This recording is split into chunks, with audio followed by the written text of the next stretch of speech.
Ya, selamat pagi semuanya. Ya, bagaimana kabar rekan-rekan sekalian? Semoga kita semua berkait dengan kesehatan ya.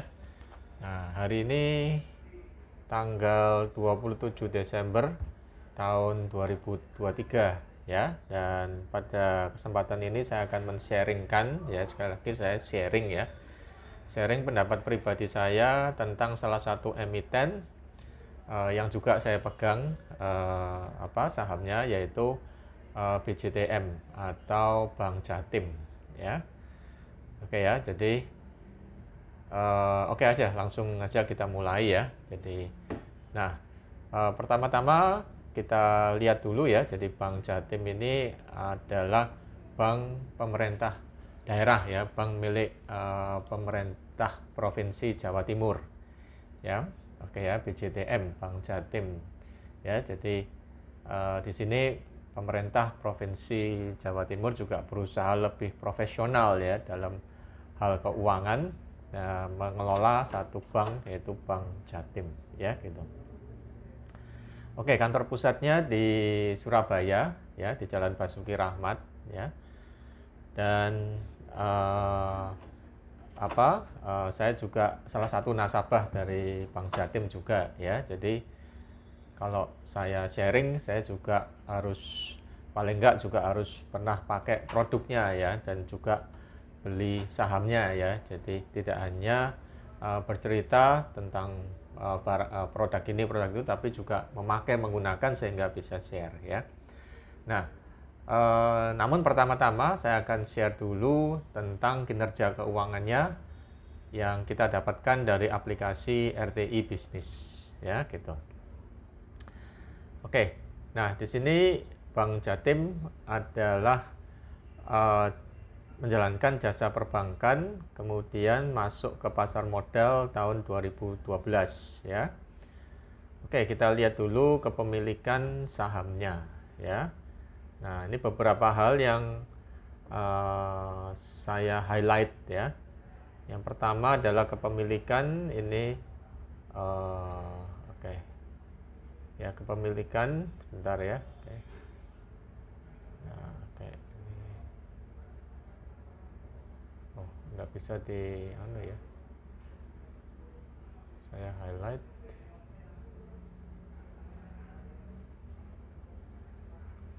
Oh, bentar, ada salah teknis. Oh, oke. Oke ya. Nah, maaf nggak tertunda ya. Oke. Nah, di sini kepemilikan 51% ya. Nah, ini adalah, ini yang saya highlight ini. Nah, ini ya. Nah, jadi sini kelihatan bahwasanya kepemilikan terbesar ada pada Pemda tingkat 1 Provinsi Jatim. Kemudian 28,3%-an yaitu milik 38 Pemda kabupaten atau kota. Sedangkan masyarakat itu 20,485% ya. Nah, jadi kesimpulannya apa? Kesimpulannya adalah mayoritas ini dimiliki oleh Pemda tingkat 1 Provinsi Jatim ya. Dan 38 ini sahamnya dipegang oleh Pemda atau kabupaten kota. Jadi pada waktu ada RUPS ya, barusan ya 2023 ya, bulan 4 ya kalau nggak salah, sekitar itu di kantornya di Jalan Basuki Rahmat itu rame banget ya, itu karena ada perwakilan dari 38 Pemda yang ikut hadir dalam RUPS itu ya gitu. Gitu. Oke. Nah, jadi dan masyarakat ini adalah saham seri B ya waktu itu ya, saham seri B. Nah, itu tempatnya terpisah dari yang Pemda ya, ruangannya terpisah gitu ya. Nah, jadi masyarakat pegang 20%, 20,48%, jumlah yang tidak terlalu besar, ya kan? Nah, di sini saya suka ya, secara pribadi suka dengan komposisi ini. Jadi 20% ya oke lah, jadi 80%, kurang lebih 80% mereka yang pegang dan mereka bertanggung jawab dengan keuangan dan jalannya bank ini ya gitu ya. Nah, Kalau boleh saya share tentang RUPS yang barusan ya 2023 ya bulan 4 ya kalau nggak salah itu memang kesan yang saya terima dari apa yang saya lihat, apa yang saya dengar, apa yang saya baca itu ya oke ya, oke ya, oke ya. Jadi oke mereka ramah melayani kita sebagai pemegang saham, terus ada seperti bingkisan gitu juga ya. Ada ya oke lah, jadi kita sebagai pemegang saham juga senang ya meskipun saya pegangnya pada saat itu sedikit ya, hanya beberapa lot saja ya gitu ya, tapi kita senang. Kemudian kita juga diberi kesempatan untuk bertanya dan dijawab langsung oleh direktur utamanya waktu itu Pak Busrul Iman ya. Oke ya, jadi kesan saya pada saat RUPS itu oke ya, saya merasa segalanya oke, saya dilayani dengan baik ya gitu ya. Waktu itu di kantornya Jalan Basuki Rahmat. Oke ya, jadi komposisi ini tidak ada masalah menurut saya. Oke. Nah, kemudian tentang apa? Kita scroll ke bawah ya, oke ya. Oke, nah di sini Board of Commissioner saya tidak kenal ya, saya tidak kenal persis ya, tapi dari yang saya lihat di RUPS di layar waktu itu ya banyak yang datang rame itu ya, semuanya berjalan dengan baik ya, lancar ya, oke ya. Jadi kesan yang saya dapatkan waktu itu adalah juga oke dan tidak ada masalah apa ya, yang datang juga cukup banyak waktu itu ya gitu. Oke ya, itu dari kepemilikan sahamnya. Jadi memang pertama-tama kalau kita mau beli saham perusahaan, ya sejauh mungkin kita harus tahu ya, harus ya paling enggak lah jangan sampai buta ya tentang siapa yang mengelola perusahaan ini ya. Kita harus tahu dikit-dikit ya bagaimana orang yang mengelola top manajemen dari orang-orang yang mengelola perusahaan ini ya, seperti itu. Kemudian kita bergeser ke key statistics ya. Key statistic kita lihat EPS-nya atau earning per share-nya. Ini ada beberapa angka yang saya sebentar ya, agak kesulitan untuk highlight ya. Oke. Nah, ini baru bisa di highlight. Oke ya. Oke ya, jadi ini yang saya lihat ya. Nah, ini kita lihat, kemudian DPS-nya juga, DPR juga, kemudian juga dividennya ini. Nah, ini kita lihat ya, market cap juga. Nah, ini ya, ini yang saya lihat ya, biasanya ketika menganalisis satu emiten ya, gitu ya. Jadi earning per share ya, jadi earning per share yaitu earning per lembar saham ya. Nah, EPS-nya di sini kalau naik terus itu bagus ya. Ini 99, 101 tahun 2020, 2021 sampai 2023 ini naik terus. Tahun 2023 ini stabil ya. Jadi cenderung ini stabil ya. 99, 11, 103, 97 ini stabil. Kemudian yang saya suka juga dari BJTM ini adalah dividennya ya. Jadi dividennya itu dia lumayan ya. Jadi DPS-nya, dividen per share-nya itu kalau kita lihat aja di historinya ya. Jadi 3 tahun terakhir 2020, 21, 22 itu sekitar 50 ya. Nah, sekitar 50, sedangkan harga sekarang apabila kita beli sekarang itu 620, berarti berapa? 5/6 ya. 5/6 itu sekitar oke ya, berapa ya? 5/6. Oke, kalau oke, kita lihat ya, 5/6 berarti ya oke ya. 5/6. Sekitar 8,3% ya per tahun ya. Dia bagi setahun sekali ya, saat RUPS itu ya penentuannya ya sekitar bulan 4 ya waktu itu ya, bulan 4 atau bulan berapa ya gitu ya. Oke ya, jadi itu salah satu yang menjadi daya tarik ya. Nah, ini ya. Jadi kemudian ya angka-angka ini juga ya, ini menurut saya pribadi ini saya oke ya dengan hal seperti gini ya gitu. Kemudian kita turun ke bawah. Nah, kita turun ke bawah ke ini ya, market cap, kemudian ini yang saya lihat ya, net profit ya sama sales ya, oke ya. Kemudian dividen per share, jadi sudah earning per share. Kemudian oke, ini dulu ya, jadi market capnya ini lumayan gede ya, jadi 9,23 T ya, ini besar. Kemudian salesnya juga gede 5,8 T dan net profitnya 1 T ya. Jadi ini termasuk oke ya, ini oke ya, ini bagus ya, lumayan ya. Jadi net profit 1 triliun ya. Cuman waktu itu memang dari laba bersih yang mereka dapatkan itu memang tidak semuanya dibagikan ke masyarakat ya. Jadi pemegang saham seri B, jadi mereka bagi ke manajemen juga, mereka bagi ke Pemda juga. Saya ya memang itu kan ya memang logikanya seperti begitu ya, gitu ya. Tapi dari yang masyarakat dapatkan, khususnya saya sebagai pemegang saham ya oke juga sih. Ya, jadi kalau kita hitung misalnya dibandingkan dengan bunga bank itu yang sekarang itu sekitar 5% ya, maka di situ kita bisa dapatkan sampai 8% ya, 7 sampai 8% dengan harga sekarang ya. Nah, waktu itu harga lebih mahal sih, tapi tetap dapat sekitar 7% ya. Jadi ya oke lah, lumayan ya. Cuman memang baginya setahun sekali ya, bukan tiap bulan ya, gitu ya. Gitu. Jadi sedangkan kita nggak kehilangan saham kita tetap kita pegang ya, tapi kita dapat tambahan dividennya, jadi seperti bonus gitu ya. Oke. Nah, kemudian apalagi yang saya lihat di sini? Oke, kita scroll ke bawah. Nah, oke ya.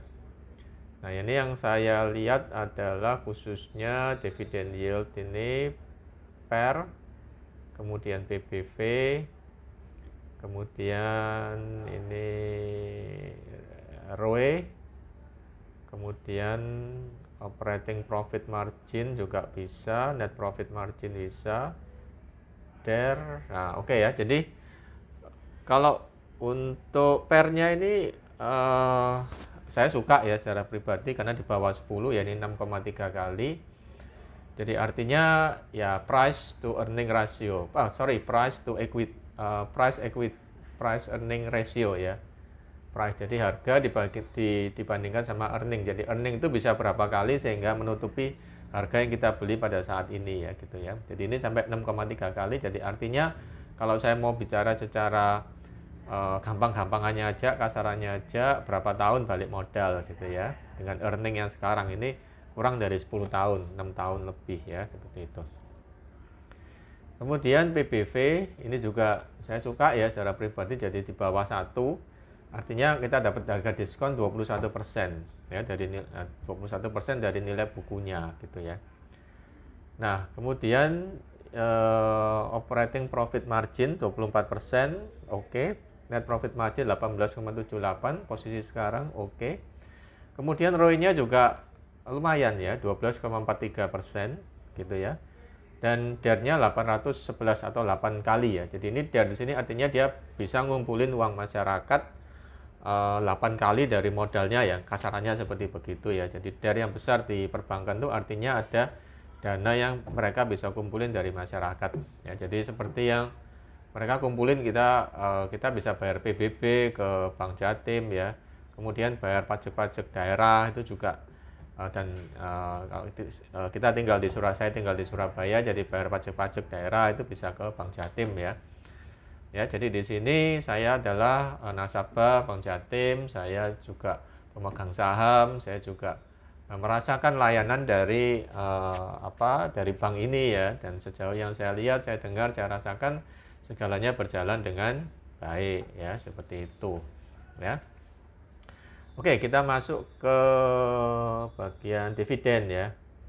Kita masuk ke bagian dividen, dan dividennya udah dikatakan tadi kan, jadi mereka ini rutin bagi ya, dari 18 sampai 2023 itu rutin terus bagi, nggak pernah bolong ya. Nah, di sini kita lihat konsistensinya, jadi ini konsisten banget ya, dan jumlahnya juga relatif meningkat meskipun meskipun tidak melonjak ya, jadi stabil gitu ya. Jadi angka-angkanya di sini, nah ini bisa lihat dari 44, 45, 48, 48, 52, 53. Jadi stabil ya. Jadi hal yang saya perhatikan di sini perusahaan ini, bank ini adalah stabil ya dalam membagikan dividennya gitu ya. Sejauh ini ya, sejauh ini. Kemudian kita lihat ke berita, bisa dibaca sendiri beritanya. Nah, financial, ini income statement, kita lihat net income-nya cenderung turun ya. Jadi oke, mungkin dia menyebabkan ya kan namanya usaha itu ada naik, ada turun ini, tapi turunnya nggak banyak ya. Jadi dan ini yang menyebabkan harganya masih harga diskon ya, harga sahamnya pada posisi Desember 2023 ini. Kemudian yang saya suka juga ini equity-nya cukup stabil ya. Ya yang bagus sih meningkat terus ya, tapi mungkin dengan kondisi mikro sekarang ya, perbankan makro mungkin agak susah kalau mau naik terus ya. Jadi mereka mempertahankan equity-nya ini juga cukup bagus ya dari sini.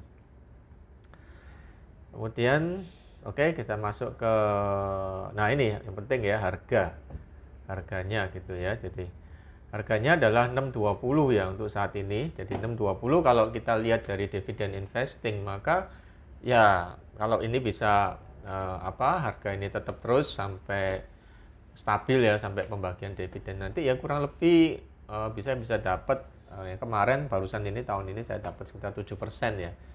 Ya not bad lah, lumayan lah.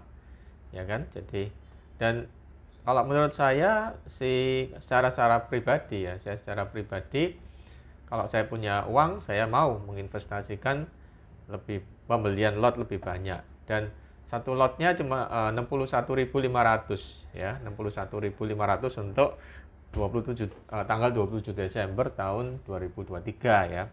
Nah, tapi sekali lagi ini hanya sharing ya, ini bukan anjuran jual atau beli, ini hanya sharing dari apa yang saya lihat dan saya dengar dan yang saya lakukan gitu ya. Jadi dan saya tidak share sesuatu yang tidak saya punyai ya, saya tidak tahu, saya tidak kenal sama sekali, cuman baca secara online aja ya. Yang ini tidak demikian ya gitu. Nah, jadi kalau kemudian ada yang bertanya juga apakah harganya masih bisa turun lagi, saya nggak tahu. Ya, atau naik, saya nggak tahu. Ya, untuk tahun depan saya tidak tahu. Tapi untuk saat ini bulan Desember tahun 2023 ya, dengan harga sekian ya saya lihat kinerja perusahaan masih oke ya dibandingkan dengan kinerja perusahaan, dan selama 5 tahun terakhir bagaimana mereka mempertahankan konsistensi dividen dan kinerjanya dan kestabilannya, pelayanannya dan bla bla bla. Menurut saya pribadi kalau saya punya dana dingin lebih, saya masih mau menginvestasikan dengan harga sekian ya gitu. Dan kalau ditanya apakah posisi sekarang floating loss atau floating profit, saya posisi sekarang adalah floating loss ya, sekitar 8%. Ya, 8%. Tapi saya tidak gelisah ya, khawatir enggak ya, karena saya tahu bank ini masih oke ya, masih oke ke depannya. Jadi justru 8% itu kalau saya ada dana lebih, saya mau beli lagi ya, beli beberapa lot lagi ya, seperti itu.